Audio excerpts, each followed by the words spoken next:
ये तस्वीरें दिखाती हैं कि जो लोग अपने घरों को लौटे हैं, अब सबसे बड़ी चुनौती है साफ सफाई, क्योंकि जो अवैध निर्माण गिरा उसके बाद चारों तरफ अब सिर्फ मलबा है और अब लोग जो अपने घरों को छोड़ के गए थे वो वापस एटीएस और एमरल्ड कोर्ट में लौटने लगे हैं। कि ये तस्वीरें दिखाती हैं कि जो लोग अपने घरों को लौटे हैं, अब सबसे बड़ी चुनौती है साफ सफाई, क्योंकि जो अवैध निर्माण गिरा उसके बाद चारों तरफ अब सिर्फ मलबा है और अब लोग जो अपने घरों को छोड़ के गए थे वो वापस एटीएस और एमरल्ड कोर्ट में लौटने लगे हैं। जया और अर्पित अपने घर को आए हैं सुबह पे।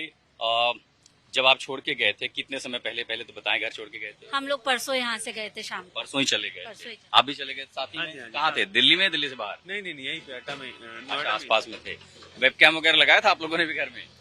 नहीं वेबकैम तो नहीं लगाया था, लेकिन हाँ मतलब हमारे घर के पास जो टावर के नीचे लगे हुए थे सारे। अच्छा, आपका जो घर है वो किस तरफ है? ब्लू स्टोन में थोड़ा सा इधर को है। अच्छा, इस तरफ है।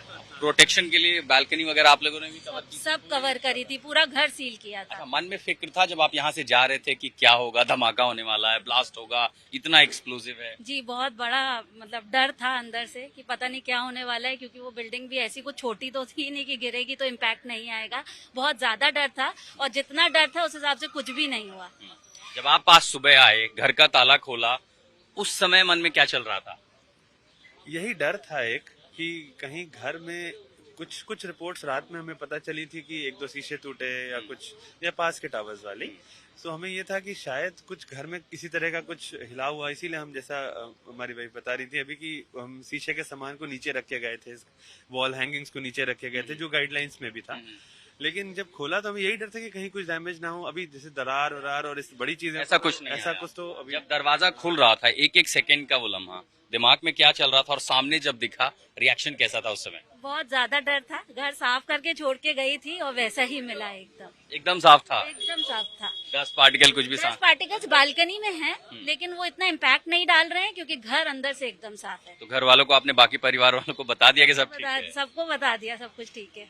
अब आपको लगता है जिसके लिए लड़ाई लड़ रहे थे आप लोग सुप्रीम कोर्ट तक जा करके, वो जस्टिस इमारत गिराने से मिल गया है, या आपको लगता है कि जो कल्प्रिट्स थे इसके लिए उनको वो भी कानून का सामना करें कम से कम? बिल्कुल ऐसा होना चाहिए, क्योंकि इतनी बड़ी इमारत इस एरिया में खड़ा करना जहाँ पे इतने सारे रेजिडेंट्स रह रहे हैं, उनकी जान को जोखिम में डाल के ये इमारत तोड़ी गई है। तो हाँ, बहुत होना चाहिए, उन लोग के साथ कुछ ना कुछ तो होना चाहिए, एक्शन बहुत जरूरी। और अभी खत्म नहीं हुआ है, अभी अगले 3 महीने यहाँ पे ड्रिलिंग, डस्ट सब कुछ होगा। तो वो सारा बेयर भी हम ही को करना पड़ेगा एज ए सोसाइटी। जितना डस्ट उड़ेगा इसके ड्रिलिंग से, इसको तोड़ने से। संघर्ष के लिए इंसाफ बेहतर क्या हो सकता है यहाँ रहने वाले लोग? हम कोई नहीं होते हैं इंसाफ करने वाले या उस पे एक राय देने वाले। हम कोशिश कर सकते हैं, इंसाफ तो जिनको देना है उन्हीं को ही देना पड़ेगा। आपको लगता है कार्रवाई होनी चाहिए उन बाबुओं के खिलाफ?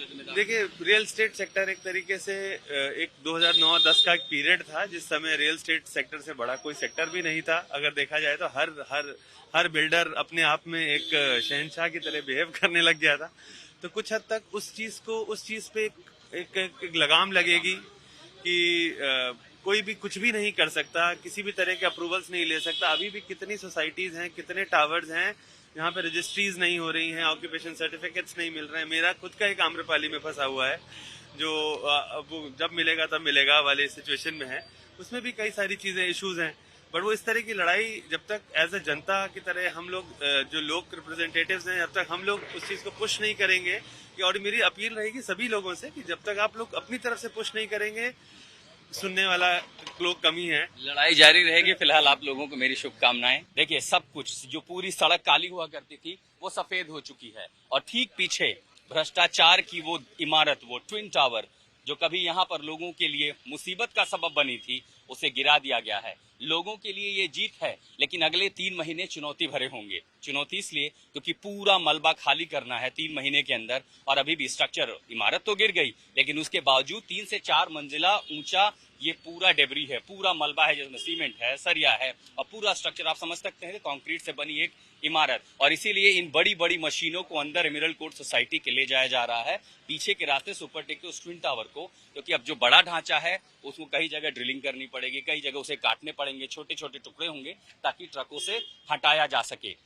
जिस तरह का गुबार दिखाई पड़ा था तस्वीरों में, उसके बाद ये अंदाजा लगाया गया था कि हो सकता है यहाँ सांस लेने में दिक्कत हो जाए, प्रदूषण का स्तर बढ़ जाए, लेकिन हवा जो थी वो उस समय से दक्षिण पूर्व की तरफ थी, सब कुछ पीछे की ओर आगे चलता चला गया और आज यहाँ पर आप सांस लेने में कोई असुविधा महसूस नहीं कर रहे। आप यहाँ सांस ले सकते हैं, लेकिन अगले 3 महीने यहाँ के लोगों के लिए चुनौती भरी होगी। जब ड्रिलिंग होगी, मलबा हटाया जाएगा तो डस्ट पार्टिकल्स जो है वो उड़ेंगे और जब वो उड़ते रहेंगे तो कुछ दिनों के लिए तकलीफ जरूर हो सकती है। हालांकि प्रशासन की ओर से व्यवस्थाएं की गई हैं, पानी का छिड़काव किया जाएगा और वो इसलिए कि ताकि लोगों को वो दिक्कतें ना हो। लेकिन एक लंबा संघर्ष था यहाँ रहने वाले लोगों के लिए जो रंग लाया, सुप्रीम कोर्ट तक उन्होंने लड़ाई लड़ी और अब इसीलिए इस पूरे मलबे को गिरा दिया गया है। लोग चैन के सांस लेंगे, जो लड़ाई उन्होंने लड़ी थी ये आखिर जीत है उनकी।